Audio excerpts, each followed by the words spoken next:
Hello दोस्तों, आप लोगों का स्वागत है हमारे चैनल टेक क्लोज पे। आज हम लोग बात करेंगे वेजिंग एग्रीमेंट के बारे में। What is the wagering agreement and it's essential. तो चलिए शुरू करते हैं इंडियन कॉन्ट्रैक्ट एक्ट कि what is a wagering agreement. So in layman language the term wager means a bet. Okay, like betting करते हैं, जो सट्टा लगाते हैं।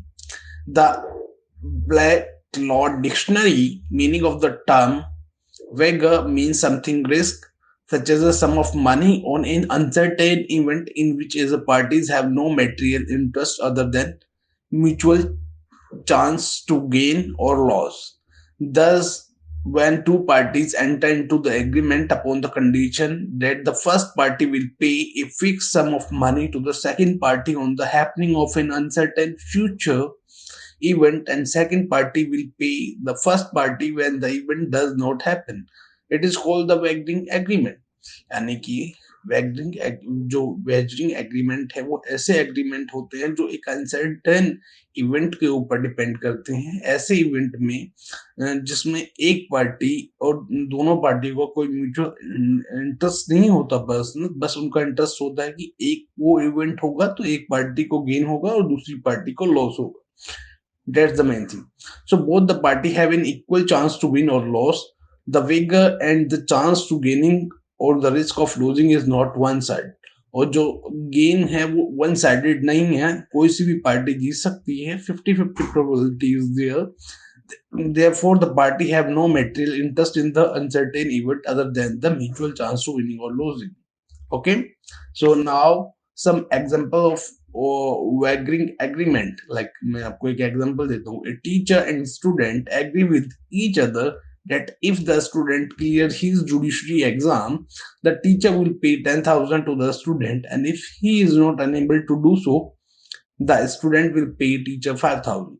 Such an agreement is a wagering agreement because the event which is going to be in future is uncertain. It's not a certain event, and the probability is 50-50. And like student का और teacher का like इसमें मतलब क्या है कि ये एक वेगिंग एग्रीमेंट है, इस तरह का एग्रीमेंट की जिसमें okay effect of wagering agreement. अब वैगरिंग एग्रीमेंट का इफेक्ट क्या पड़ता है? According to section 30 of the Indian contract act 1872, wagering agreement can not be enforceable in any court of law as they have been expressly declared to be void. Because जो वैगरिंग agreement है वो expressly ही void होते हैं in nature, so in agreement को court of law के सामने नहीं लाया जा सकता। No suit can be filed in the court of law within the intention to recover anything claimed to be win in any wager or non-compliances of any party to abide by the result of the wager. Okay, so इसका यही effect होता है कि wagering agreement under section 30 can not be enforceable in any court of law.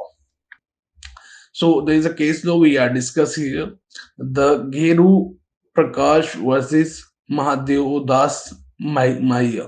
So the manager of two joint families and into a partnership to carry on wagering contract with two firms of Hapur upon agreement that the profit and loss resulting from the transaction would be borne by them in equal share. Later, the appellant denied the liability to bear his share of the loss. The subordinate judge held that the wagering agreement entered into by the parties was void under Section 30 of the Contract Act. Later on, appellant appealed High Court and held that although the agreement entered into the parties was void, yet its object was not unlawful as under Section 23 of the same Act, and therefore was substituting between the party.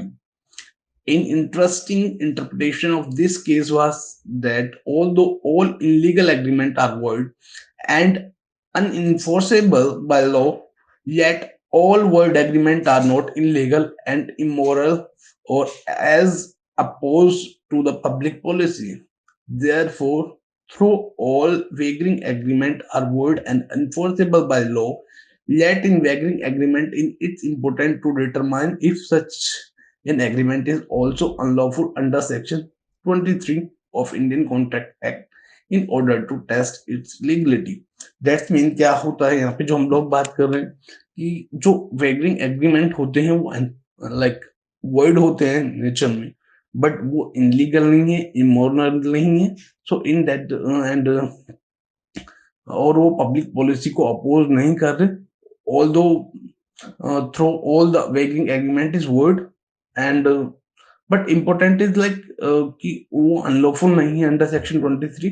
सो उसको Indian contract act में order test उसकी legality हम लोग test कर लेते हैं.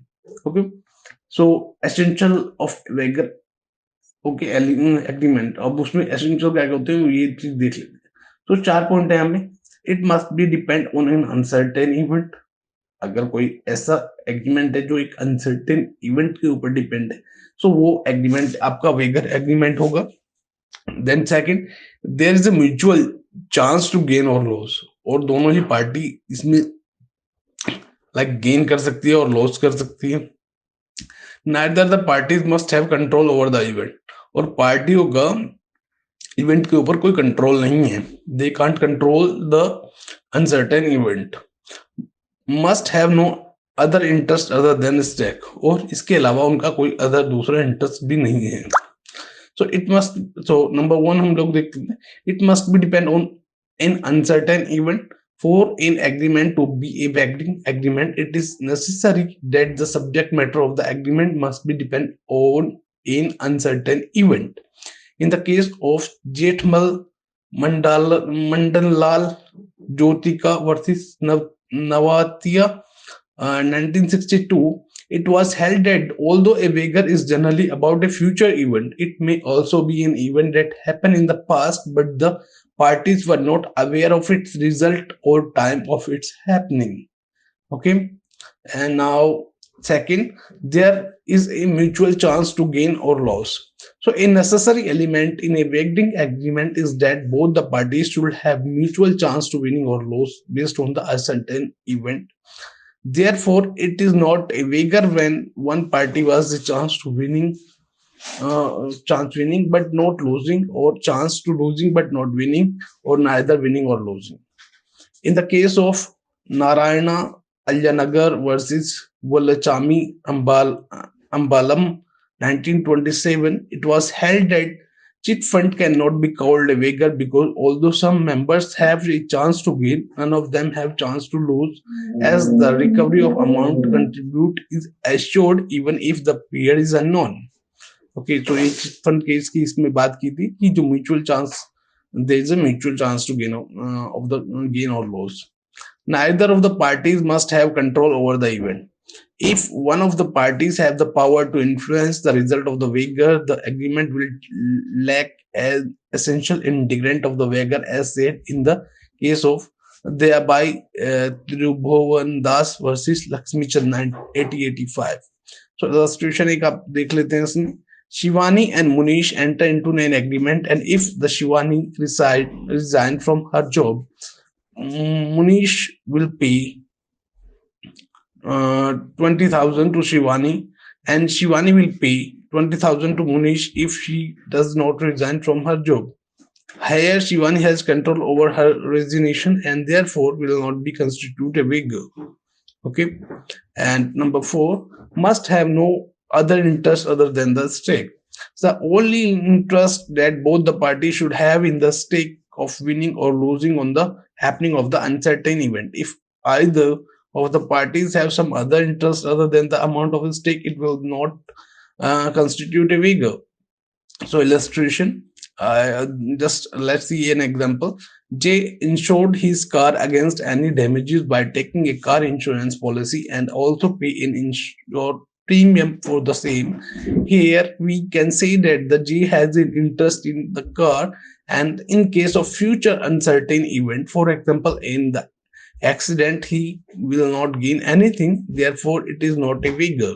Okay, so this is all about the wager agreement. If you like the video, please like, comment, share, and subscribe the channel. Thank you for